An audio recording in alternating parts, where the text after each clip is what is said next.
المساجد لله فلا تدعوا مع الله أحدا. Assalamualaikum warahmatullahi wabarakatuh. Al-Fatihata ila hadratin Nabi Muhammadinil Mustafa Rasulillah sallallahu alaihi wa alihi wasallam.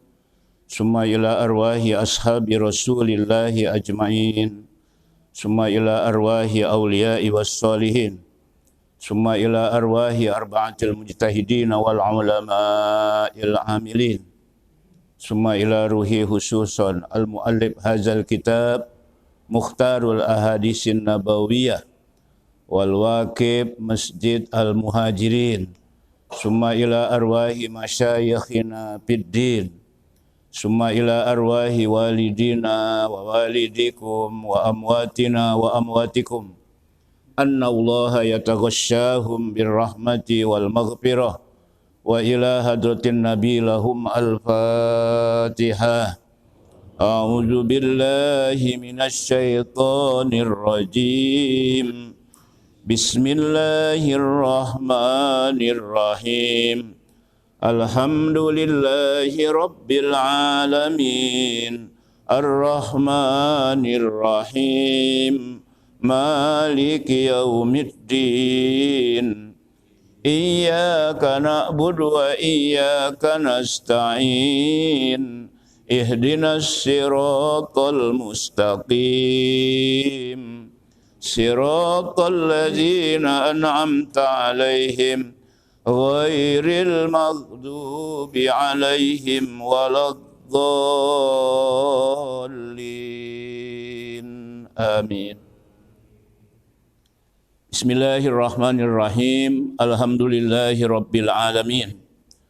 Wassalatu wassalamu ala sayyidina Muhammadin asyrafil anbiya'i wal mursalin wa ala alihi wa ashabihi wa junudihi ajma'in. Amma ba'du. Rabbis shrah sadri wa yassir li amri wahlul 'uqdatam min lisani yafqahu qawli. Wa qala Rasulullah sallallahu alaihi wasallam, may yuridillahu bihi khairan yufaqqihhu fid din. Wa bisanadil muttasili ilal imamil muallifi rahimahullahu ta'ala wa adaman naf'a bihi wa bi barakati ulumihi wa bikum fid daraini amin. Summa qala Rasulullah sallallahu alaihi wasallam. Hadis yang ke-299. Inna Allah ta'ala yagharu wa innal mu'mina yagharu wa ghairatullahi ayyatiyal mu'minu ma harramallahu alaihi innahu la yadkhulul jannata illa nafsum muslimatun. Rawahul Bukhari wa Muslimun. Hadirin hadirat, bapak-bapak, ibu-ibu, jamaah solat subuh, jamaah pengajian Majelis Taklim Masjid Al-Muhajirin yang saya hormati dan saya banggakan, wabil khusus seluruh pengurus, jajaran pengurus Masjid Al-Muhajirin yang amat saya hormati. Alhamdulillah, kita bersyukur kepada Allah Subhanahu wa taala, pagi yang cerah dan ceria ini Allah berikan nikmat-nikmatnya yang begitu banyak kepada kita semua. Wa in ta'uddu nikmatallahi la tuhsuha. Dan jika kamu menghitung-hitung nikmat Allah, kamu tidak akan sanggup menghitungnya. Begitu banyak nikmat Allah. Dari mulai tidur, bangun tidur, sampai tidur kembali. Khususnya nikmat iman dan nikmat Islam. Itu nikmat yang paling besar, yang membawa kepada kita hidup selamat di dunia maupun di akhirat. dan Allah masukkan kita semua di dalam surga. Bapak Ibu hadirin yang saya hormati, pengajian kita membaca kitab Mukhtarul Ahadisin Nabawiyah.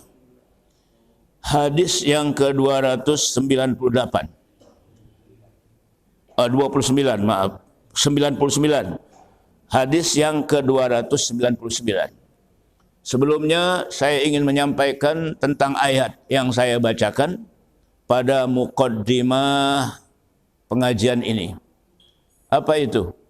Rabbis rohli sodri wa yassirli amri wahlul uqdatam min lisani yafqahu qawli. Apa artinya itu? Rabbi, Tuhan, israhli,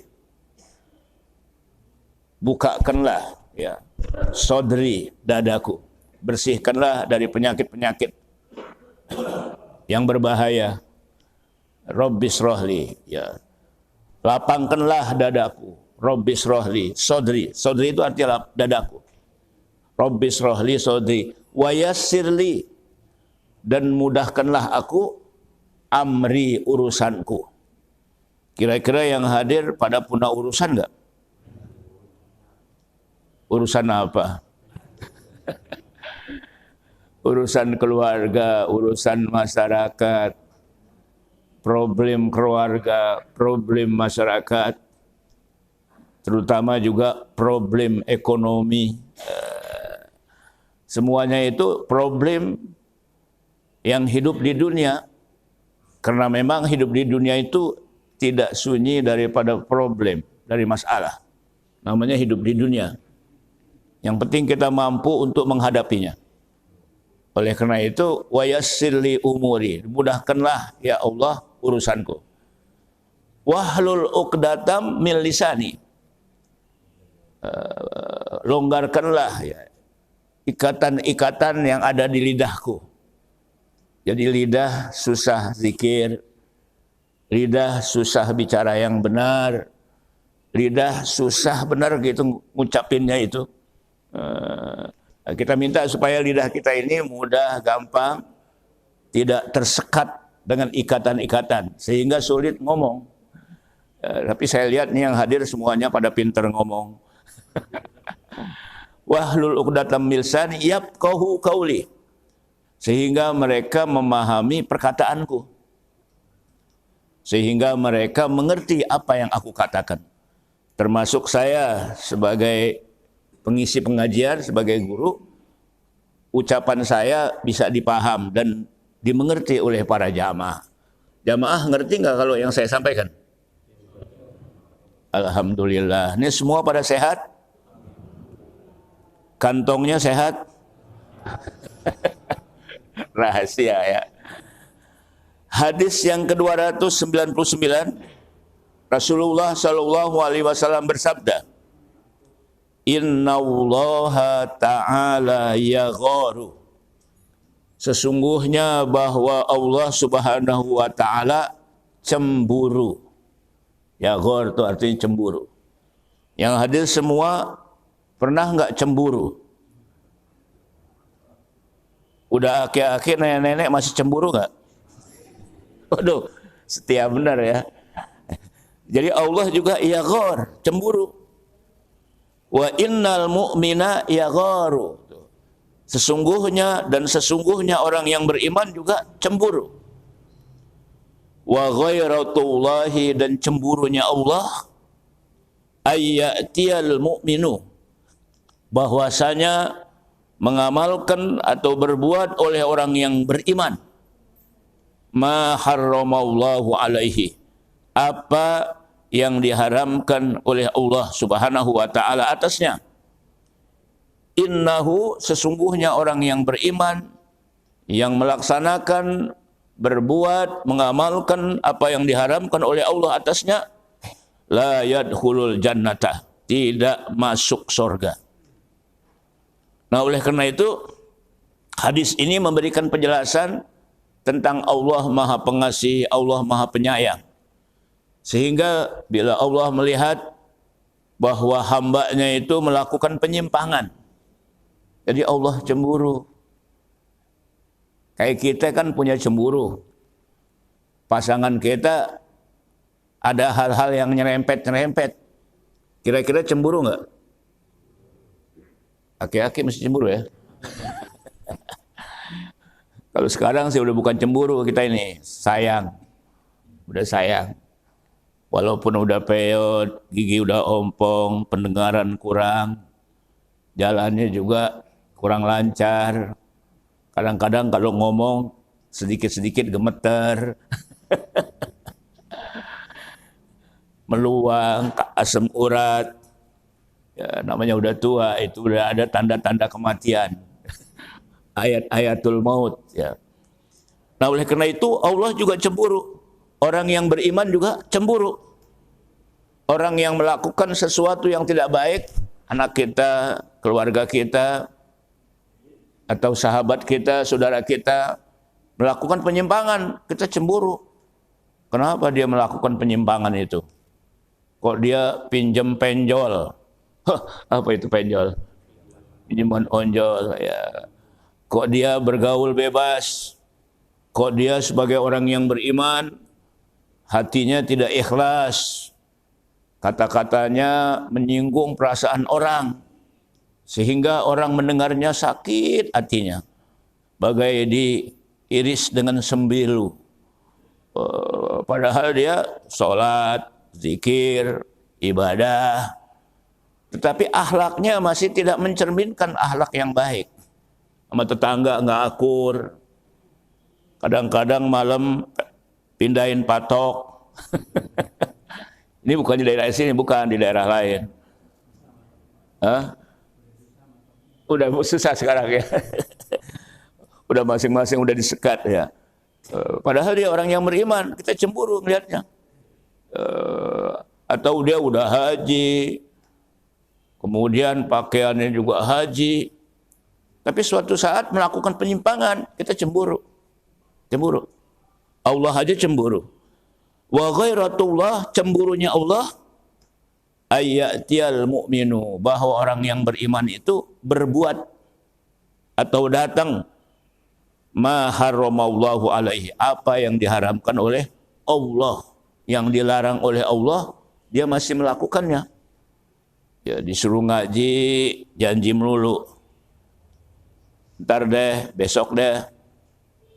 Sekarang masih banyak urusan. Begitu urusan longgar, ada lagi urusan. Begitu repot udah selesai, ada lagi kerepotan. Akhirnya kagak datang-datang ke masjid, ke musola, untuk sholat berjamaah, untuk ikut ngaji. Kita cemburu sama saudara kita yang kayak gitu. Ya, kita perbaiki supaya ke jalan yang apa? Yang lurus. Itu namanya cemburu. Dan itu mesti cemburu. Apalagi anak kita, apalagi saudara kita melakukan penyimpangan, kita cemburu. Nah, cemburunya Allah itu hambanya melakukan yang diharamkan oleh Allah Subhanahu wa taala. Innahu la yadkhulul jannata. Sesungguhnya orang yang beriman yang melakukan penyimpangan ini tidak masuk surga. Kita semuanya pengen nggak masuk surga? Pasti pengen. Pengen langsung apa pengen transit dulu?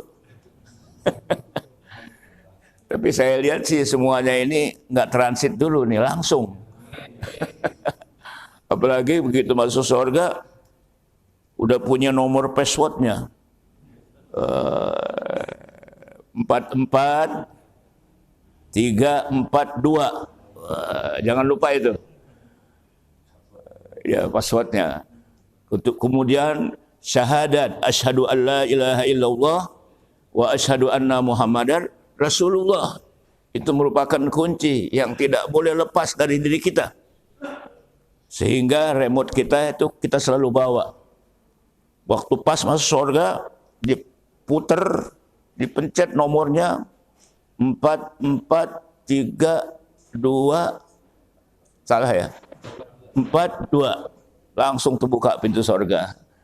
Disambut oleh bidadari-bidadari. Ya Allah. Ada yang dipencet kagak masuk keluar ini, kagak terbuka-terbuka. Berarti salah nomor tuh.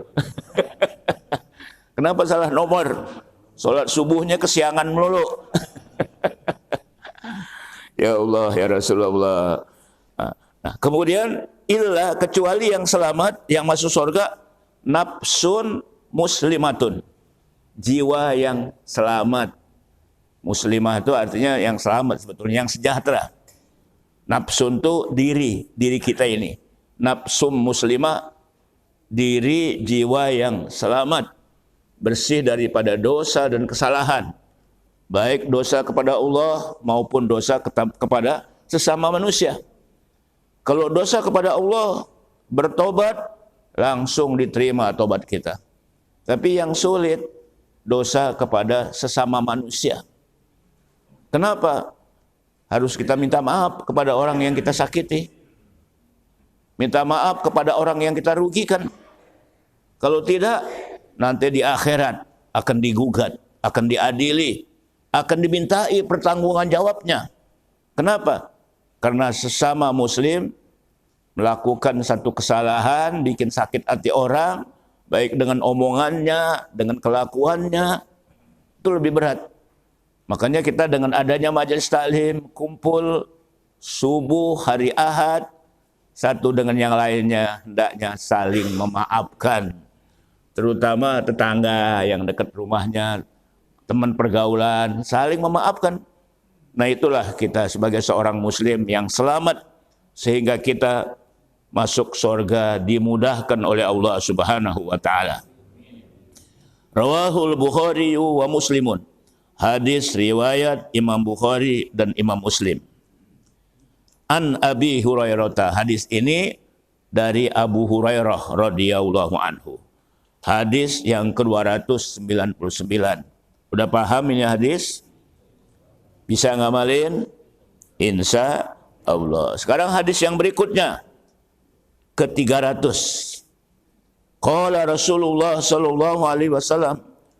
Telah bersabda oleh Rasulullah sallallahu alaihi wasallam, Innallaha ta'ala, sesungguhnya bahwa Allah Subhanahu wa taala la yu'ayyidu, menguatkan hazad din, ini agama, birrajulil fajiri, dengan seorang laki-laki yang sombong, gagah, sombong. Rawahul Bukhari, hadis riwayat Imam Bukhari, wa Muslimun dan Imam Muslim. An Abi Hurairah radhiyallahu an, dari Abu Hurairah radhiyallahu an. Apa maksud hadis ini? Kok Allah Subhanahu wa taala mengatakan bahwa agama ini kuat dengan sebab rajulin fajir, birrajulil fajir, dengan seorang laki-laki yang keras, yang sombong, yang angkuh. Tentu kita melihat sejarah Nabi Muhammad sallallahu alaihi wasallam ketika berdakwah di Mekah, menyampaikan ayat-ayat Allah, mengajak mereka supaya menyembah kepada Allah Subhanahu wa taala. Tantangannya banyak. Di antaranya tantangan yang paling jelas, paling kita kenal dari Umar bin Khattab radhiyallahu anhu. Umar bin Khattab radhiyallahu anhu itu jagoannya Mekah. Banyak yang takut sama dia. Kalau dia bilang putih, semua putih. Kalau dia bilang enggak boleh, semuanya pada enggak melaksanakannya. Umar bin Khattab, ya. Tetapi apa yang terjadi ketika dadanya Umar bin Khattab masuk iman yang disampaikan oleh Nabi kita Muhammad sallallahu alaihi wasallam, sehingga Umar menjadi insaf, menjadi sadar. Tadinya orang enggak berani baca Al-Quran di dekat Ka'bah. Enggak ada yang berani. Tapi ketika Umar masuk Islam, pada berani. Kenapa? Karena kelompok-kelompok orang kafir segan dengan Umar bin Khattab. Takut. Karena dia terkenal asyidda, keras gitu menghadapi apa saja. Begitu dia Islam, kemudian umat Islam makin maju, makin maju. Ya. Itulah orang yang fajir kemudian masuk Islam. Atau di kalangan kita umpamanya ada orang kafir, kaya, suka merugikan umat Islam, dan dia punya pengaruh besar. Tiba-tiba dapat hidayah dari Allah Subhanahu wa taala. Kemudian datang ke Masjid Al-Muhajirin. Kira-kira jamaah makin banyak gak? Dilihat pembangunan belum selesai. Berapa kurangnya nih? Udah saya cukupin nih, Pak Haji Somad. Wah, langsung jadi. Sekarang udah jadi belum? Kalau datang yang kayak begitu tuh, amin. Mudah-mudahan dapat hidayah, langsung jadi itu. Langsung bisa jadi di masjid. Sekarang banyak di Indonesia orang-orang yang tadinya fajir, non-muslim, kemudian ulama-ulama dekat sama dia, dengar nasihat dan lain sebagainya, akhirnya jadi masuk Islam. Kenapa? Dengan akhlak. Bukan dengan dipojokkan, bukan dengan dicela, bukan dengan disudutkan, tapi sampaikanlah yang benar, dekati dengan kasih sayang. Insya Allah tembus yang namanya iman di dalam dadanya, sehingga dia mendapat hidayah dari Allah Subhanahu wa taala. Amin ya rabbal alamin. Singkat sekali hadis ini. Jadi tokoh-tokoh yang dulunya brengsek apa segala macam, begitu masuk Islam, banyak di Indonesia juga banyak. Nah, ini yang disebut bahwa Allah Subhanahu wa taala, kata Rasulullah, menguatkan ini agama birrajulil fajir, dengan seseorang yang fajir, yang sombong tadinya, angkuh. Ini hadis yang ke-300, rawahul Bukhari, hadis riwayat Imam Bukhari, wa Muslim, Imam Muslim, an Abi Hurairah radhiyallahu anhu, dari Abu Hurairah radhiyallahu anhu. Paham hadis yang ke-300? Amin. Sekarang hadis yang ke-301. Qala Rasulullah sallallahu alaihi wasallam, telah bersabda oleh Rasulullah sallallahu alaihi wasallam, innal ardo, sesungguhnya bumi ini, latunadi, berseru-seru, kulla yaumin, setiap hari, sab'ina marrah, sebanyak 70 kali. Berseru-seru, berkata ya, dengan ajakan-ajakan, mengingatkan. Apa kata bumi? Ya Bani Adam, hei anak manusia, kulu ma syi'tum, kalau kamu mau makan, silahkan kamu makan. Makan nasi kebuli, nasi buryani, nasi ulam, nasi uduk, gado-gado. Kuliner sekarang kan macam-macam tuh muncul. Kreativitas bangsa Indonesia dimodel-modelin. Di Indonesia ini yang namanya kuliner paling banyak. Ada gado-gado, ada ketoprak, ada apa lagi? Jadi ciri apa? Daerah punya kuliner yang berbeda-beda dan enak dimakan. Seperti misalnya kuliner Betawi. Saya orang Betawi, sayur masak asam, ikan peda dicampur sama jagung, ya. Atau ikan peda dibikin pepes, dibungkus sama daun keladi, bumbu-bumbuannya itu saya nggak tahu, pokoknya bumbu lah. Kemudian dipepes, ya, dibakarkan, dipepes itu. Kemudian nasinya pulen, makannya tengah hari, lapar, ambles 3 piring. Sayur masak asamnya lengkap, ada jagung, ada melinjo, ada daun melinjo, ada nangka. Kemudian pindah lagi ke daerah lain, Sunda. Kira-kira kulinernya apa Sunda itu? Jawa, ya, Sumatera, rendang. Banyak. Jadi kulu, silahkan kamu makan, kata bumi. Seolah-olah bumi itu ngomong. Ini kata Nabi. Kulu ma syi'tum, silahkan kamu makan.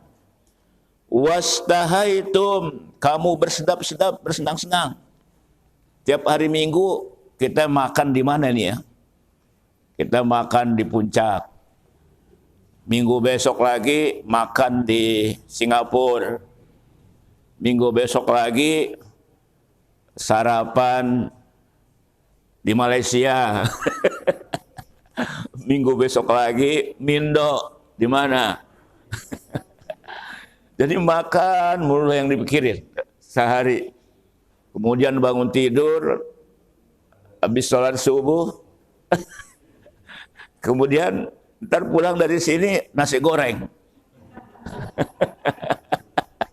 Nasi goreng, kopi segelas. Apalagi yang ngerokok, sambil ngerokok. Duduk bersila di bawah pohon, di atas balai. Ngomong cucu, ya, makan. Ini aki-aki makannya masih 2 piring nggak? Kalau saya masih, biar aki-aki juga. Ya, jadi silahkan makan. Banyak kuliner macam-macam yang halal. Makan dulu. Ya enggak? Kulu ma syi'tum. Makanlah kamu yang kamu mau. Wasdahaitum. Dan bersedap-sedaplah makan kamu. Kemudian selanjutnya kata bumi dalam seruannya, dalam teriakannya, "Fawallahi," kata bumi itu. Ya, "Fawallahi, demi Allah, la akulanna, aku akan makan luhumakum, akan daging-daging kamu." Itu kata bumi. La akulanna luhumakum, akan aku makan daging-daging kamu, wajuludakum, dan kulit-kulit kamu. Apa maksudnya? Suatu saat kita akan meninggal dunia. Kemudian jasad tubuh kita yang kasar ini dimandikan. Kemudian orang yang menyaksikannya dari keluarga-keluarga kita nangis. Gak ketahuan lagi, tiba-tiba meninggal. Lagi makan sayur masak asam. Atau lagi makan sayur bandeng. Bandeng kan tulangnya itu ketelan. Ketulangan lehernya. Dan itu terjadi benar-benar. Begitu ketulangan, susah dicabut apa, ngap, bawa ke rumah sakit, meninggal. Terjadi. Nah, kemudian setelah meninggal dimandikan, dibungkus, jasadnya dibawa ke makam, masukin ke dalam makam, tutup dinding hari-hari. Ya, diazankan lagi. Allahu Akbar, Allahu Akbar. Boleh aja diazankan. Hayya 'alas shalah, mari salat. Hidupnya susah banget disuruh salat. Udah mati disuruh salat. Ya Allah, hidupnya nggak pernah ke masjid, nggak pernah ke musola. Jenazahnya dibawa ke masjid, ke musola. Belum lagi ancaman bumi. Kata bumi, akan aku makan dagingmu. Benar, lama-lama daging kita yang bagus, gempal, sedikit-sedikit habis dimakan oleh bumi. Semua tubuh kita habis, tinggal tulang belulang. Tapi ada juga yang utuh sih. Udah puluhan tahun, begitu digali makamnya masih utuh, ada. Nggak berarti dia nggak dimakan sama bumi. Kalau yang hadir nih dimakan sama bumi nggak kira-kira nih? Yang paling anak dagingnya siapa ini? Ini hadis ini, ancaman bumi. Akan aku makan daging-daging kamu dan aku akan makan tulang-tulang, enggak, tulangnya enggak dimakan ya. Tapi lama-lama keropos dia. Wajuludakum, kulit-kulit kamu. Waktu di dunia kulitnya cakep, bagus. Kalau kita yang 60 ke atas masih cakep nggak kulitnya? Wajahnya diwiron. Ya udah lain. Jadi waktu masih mudanya kan kulitnya bagus-bagus. Mukanya juga pakai bedak 3 lapis. Alisnya juga dibuat kereng. Kadang-kadang bikin alis sampai 2-3 menit, 5 menit. Kenapa?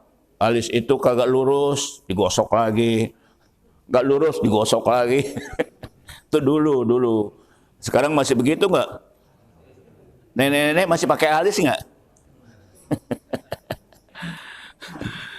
Rawahul Hakimu, hadis riwayat Hakim an Sauban, dari Sauban. Di dalam Al-Quran, hubungannya dengan hadis ini, yaitu surat Al-An'am ayat 98. Apa kata Allah? Wa huwallazi ansa'akum min nafsin wahidah. Dia Allah yang telah menciptakan kamu, hai manusia, dari satu diri. Asalnya kita Nabi Adam alaihissalam. Satu jiwa, satu diri. Lalu Allah ciptakan Siti Hawa. Kemudian antara Adam dan Siti Hawa terjadi perkawinan. Nah, kemudian berkembang biak sampai sekarang manusia banyak di dunia ini. Berapa miliar itu manusia di dunia ini. Itu asalnya Nabi Adam. Min nafsi wahidah, dari diri yang satu. Kita juga dulu yang hadir ini masih sendiri. Bujangan. Baru mangkat gede umur 20 tahun. Belum dapat pekerjaan. Sekolahnya sih udah lulus S1. Tapi udah mau pacaran, belum pekerjaan. Akhirnya lama-lama dikasih jodoh. Ibu dulu juga sendiri dapat jodoh. Dari Kalimantan sama orang Bekasi. Dari Medan sama orang Jawa. Asalnya sendiri jadi berdua. Nah, kemudian setelah 2, 3. Setelah 3, 4. Setelah 4, ini sampai berapa nih anaknya nih? Orang tua saya anaknya 10, 11. Yang hidup ada 9. Itu. Sekarang tinggal 5. Cucunya banyak. Asalnya berdua. Begitu asalnya berdua, bangga berkembang. Sudah tua, renta, zikir, datang ke masjid, al-muhajirin, ikut ngaji, sholat berjamaah, indah sekali. Ini yang begini nggak diancam nih sama tanah, nggak diancam nih sama tanah nih. Jadi asalnya kamu min nafsi wahidah, dari diri yang satu. Famustaqarrun, maka kamu diberikan ketetapan tempat. Di mana? Di atas bumi ini. Jadi manusia hidup di atas bumi. Tidak ada manusia hidup di luar angkasa, di planet, nggak ada. Dalilnya itu ayat ini, bahwa manusia itu disiapkan tempat tinggalnya. Famustaqarrun, tempat ketetapan. Kemudian yang berikutnya wa mustaudaun, dan juga tempat menyimpannya. Di mana tempat menyimpannya? Para ulama memberikan tafsiran. Ada yang mengatakan kita disimpan di bumi. Kalau udah meninggal disimpannya di mana? Di bumi. Ada juga yang mengatakan bahwa tempat penyimpanan bumi itu adalah emas, perak, berlian, inten, dan lain sebagainya. Batu bara. Jadi terjemahannya tempat menyimpan. Tapi di sini ada ulama yang mengatakan tempat menyimpan manusia. Ketika dia meninggal dunia disimpan di tanah. Nah, setelah disimpan di tanah, dikubur di Jakarta ini, di Bekasi ini, makaman udah begitu banyak. Sampai di Jakarta itu mau cari tempat untuk kuburin itu susah. Kalaupun bisa mahal. Ada yang bayarnya sampai 25 juta. Di sini berapa makam? Udah pesan belum? Murah kalau di sini. Di satu tempat di Jakarta terutama itu. Ada yang sampai 25 juta, 30 juta. Masya Allah. Nah, oleh karena itu tempat menyimpan manusia itu. Kemudian qad fassalna, sesungguhnya kami telah jelaskan al-ayat, tanda-tanda kekuasaanku, liqaumi yafqahun, bagi kaum yang memahaminya. Ayat lain di surat An-Nisa ayat pertama, ayat 1. Dan ini dibacakan setiap mau pernikahan. Jadi setiap pernikahan itu selalu dibaca. Ya ayyuhan nasuttaqu rabbakum. Hai manusia, bertakwalah kamu kepada Tuhanmu. Allazi khalaqakum min nafsin wahidah, yang telah menciptakan kamu dari diri yang satu. Wa khalaqa minha zawjaha, lalu Allah menciptakan dari diri yang satu itu pasangannya. jodohnya. Ada yang jodohnya sekali, ada yang jodohnya 2 kali, ada yang jodohnya 3 kali, ada yang jodohnya sekaligus 4 kali. Ridho Bu kalau suami punya jodoh lagi?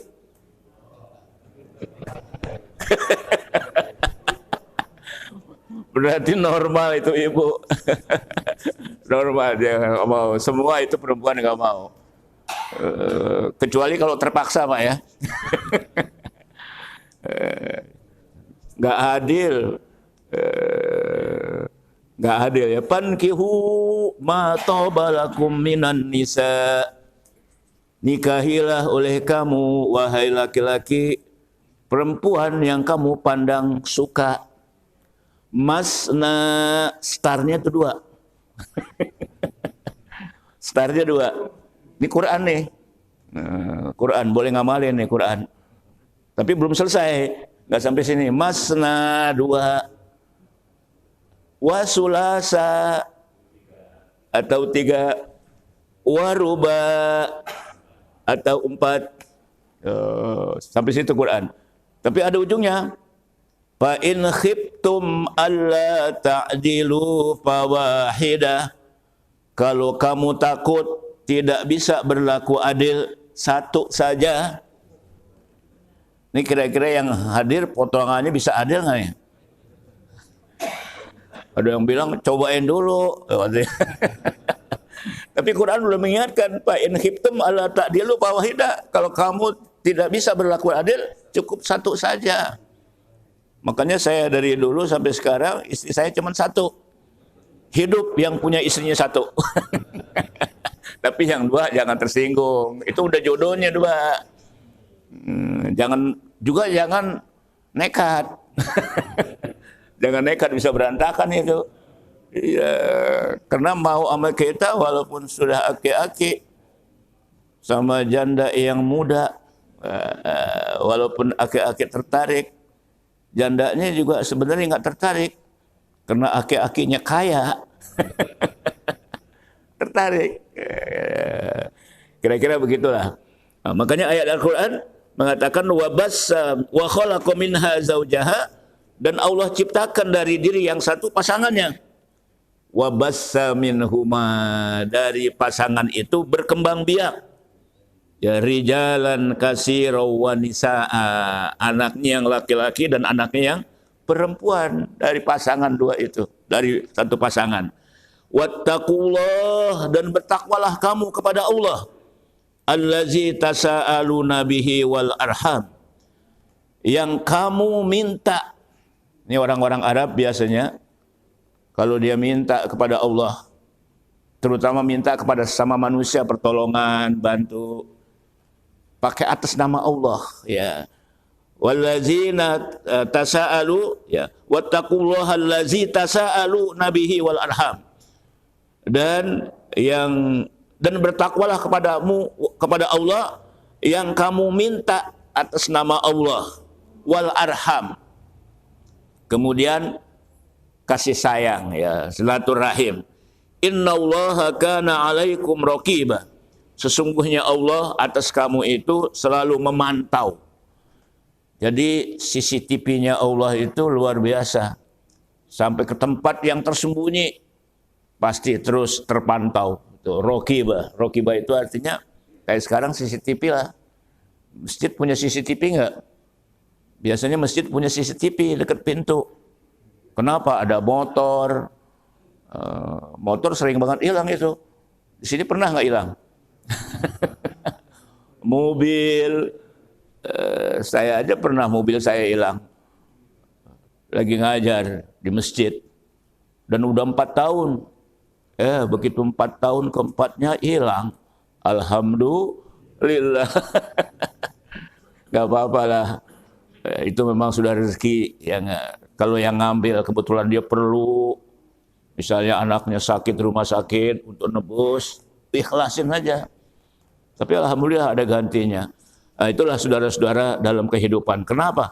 Allah itu raqib, selalu memantau kita ini. Di samping ada malaikat raqib, ada malaikat atin, juga dipantau di mana saja kita berada. Innallaha ma'ana, sesungguhnya Allah beserta kita. Saya kira cukup. Insya Allah kita sambung kembali pada pengajian yang akan datang.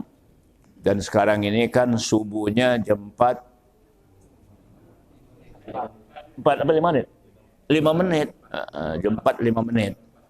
Jadi saya kira cukup. Mudah-mudahan apa yang saya sampaikan ini bermanfaat sehingga kita bisa merenung eksistensi kita sebagai seorang muslim, sebagai orang yang beriman, supaya hidup kita selamat dunia akhirat dan mengakhiri hidup kita husnul khatimah. Sebelum doa, barangkali ada yang mau tanya? Mau tanya Pak? Ya silakan. Ini langganan nanya nih, nggak apa-apa nih. Nggak apa-apa nanya. Waalaikumsalam warahmatullahi wabarakatuh.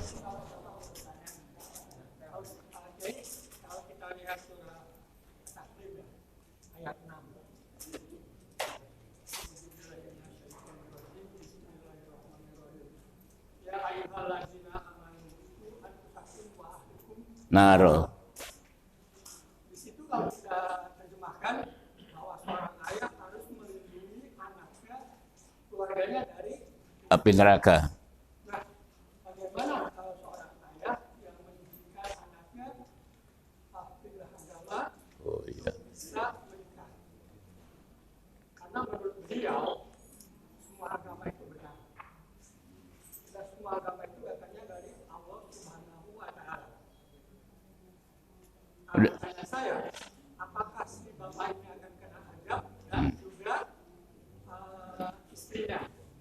Nah, saya pernah dengar juga, menikahlah kamu dengan orang yang tampan, orang yang cantik, menikahlah kamu karena hartanya, menikahlah kamu karena agamanya. Itu satu hal. Ya. Kedua, Satu aja. terima kasih. Seorang muslim kepala keluarga wajib memelihara, menjaga dirinya dan keluarganya dari api neraka. Ayat itu lengkapnya surat At-Tahrim ayat 6, ya ayyuhallazina amanu, hai orang-orang yang beriman, ku anfusakum wa ahlikum naro. Peliharalah dirimu dan keluarga kamu dari api neraka. Keluarga kita, istri, anak-anak yang tinggal bersama kita, mereka adalah keluarga kita. Kita harus jaga, jangan sampai mereka itu melakukan penyimpangan-penyimpangan. Waquduhan nasu wal hijarah. Api neraka itu bahan bakarnya terdiri daripada manusia dan batu-batu. Batu-batu di situ para ulama menafsirkan al-asnam, berhala-berhala yang disembah. Waquduhan nasu wal hijarah. Alaiha malaikatun ghilazun sidadun la ya'suna Allaha ma amarahum wa yaf'aluna ma yaf'alun. Kemudian mereka itu selalu menaati perintah Allah, para malaikat. Mereka tidak pernah membantah perintah Allah. Malaikat itu sidadun gilas, serem, bengis, dan nggak ada senyum, apalagi ketawa tuh malaikat. Begitu Allah perintah langsung dia melaksanakannya. Itu ayat itu. Nah, jadi setiap keluarga wajib menjaga keluarganya dari api neraka. Api neraka dalam artian luas, dari kehidupan yang sesat, dari kehidupan yang tidak karuan gitu. Makanya keluarga diberi pendidikan agama. Keluarga memberikan contoh, bapaknya di rumah bikin sholat berjamaah, kemudian ajak ke masjid, itu salah satu menjaga keluarga. Dan adapun perkawinan beda agama di dalam Islam tidak sah. Itu sudah sepakat para ulama bahwa perbedaan agama, nikah dengan perbedaan agama tidak sah. Jadi orang tuanya bertanggung jawab pasti itu. Sebab kalau perbedaan agama jadi persoalan karena perkawinan, itu nggak bakalan bisa akur sampai kapan juga. Suatu saat suaminya nganterin istrinya ke gereja. Suatu saat istrinya nganterin anaknya ke masjid. Ya, anaknya ke mana gitu ya. Jadi kacau jadi. Jadi agama Islam, inna dina indallahil Islam. sesungguhnya agama yang diterima di sisi Allah adalah agama Islam. Jadi perkawinan itu campur beda agama nggak boleh. Ada yang mengatakan kalau ahli kitab boleh. Abu Bakar salah satu istrinya ahli kitab. Ahli kitab maksudnya dia memegang kitab Taurat atau Injil. Cuma yang sekarang Injilnya itu sama nggak dengan Injil yang zaman Nabi dulu? Itu pertanyaannya. Jadi pertanyaannya bagus. Saya kira itu jawabannya. Ada lagi? Kayaknya pada paham semuanya ya. Jadi ketegasan saya bahwa perkawinan itu boleh dan sah hanya sesama Muslim. Tidak boleh selain Muslim. Tanggung jawab orang tuanya itu. Saya kira cukup apa yang saya sampaikan. Mudah-mudahan sekali lagi bermanfaat untuk kita semua. Khususnya kepada saya. Bila ada kesalahan, kehilapan, dimohon supaya dimaafkan. Dimaafkan enggak? Mari kita berdoa, mohon kepada Allah supaya ilmu yang saya sampaikan dari Rasulullah SAW bisa kita amalkan dalam kehidupan kita sehari-hari. Bismillahirrahmanirrahim. Alhamdulillahirabbil alamin.